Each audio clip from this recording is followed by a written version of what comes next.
Well, hello everyone. I hope and pray that you're doing well. Some of you might know that I've been away for the last 4 months on sabbatical. A very incredible gift that it's been. And on Tuesday, yesterday, I returned to work. I've been back in my office, and this past Sunday, anticipating my return to ministry, the oldest member of our congregation sang something to me as he walked by. And I made out the words, back in the saddle again. And for a moment, I thought he was singing an Aerosmith song. But then I realized that more likely he was singing Back in the Saddle Again, which is a signature song of the American cowboy entertainer Gene Autry, right? The singing cowboy, maybe you remember. And that made a lot more sense to me than Aerosmith.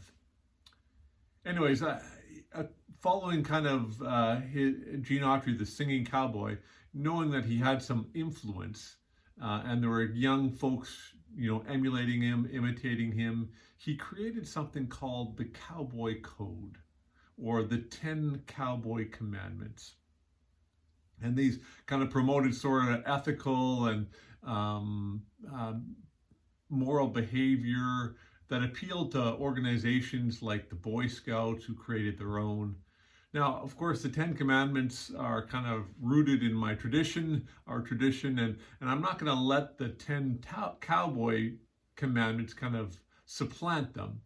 But still, this Cowboy Code included a few things maybe relevant to my work and to Christianity in general. One of them is that a cowboy must be a good worker. Another, a cowboy must keep himself clean in thought, speech, and action, and personal habits. A different one was that a cowboy must not advocate or possess racially or religiously intolerant ideas. Another from Gene Autry is that a cowboy must be gentle with children, the elderly, and animals, and respect women, parents, and his nation's laws. And then finally, this one struck me: a cowboy must help people in distress.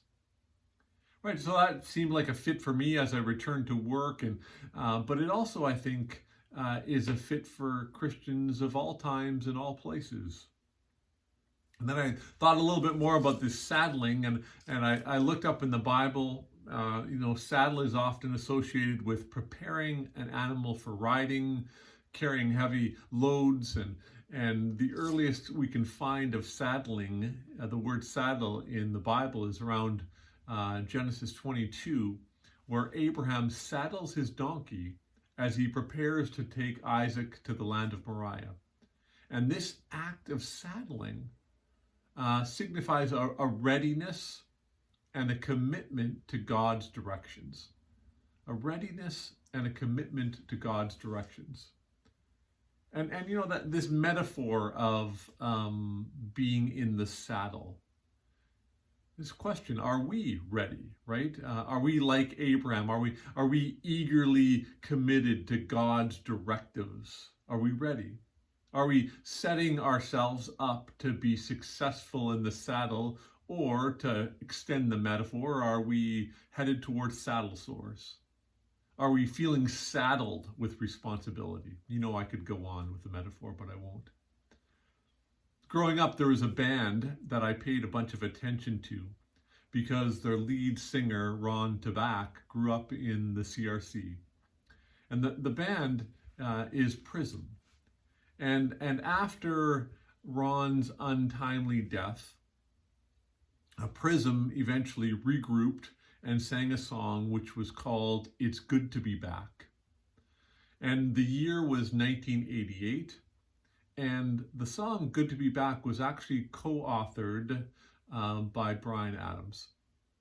Here's some of the lyrics. It's good to be back in the saddle again. It's good to be back. It's good to be right back where I belong. Now, I didn't have like an actual saddle. I don't have a horse, but behind me you see my bike saddle. You see the chair that I sit in most weekday mornings at least. And I think we all can relate what it means to be back in the saddle. And I hope we are all, as servants of Christ, ready and committed to be in the saddle, to take God's directives and to see where God might lead us. The peace of Christ be with you all.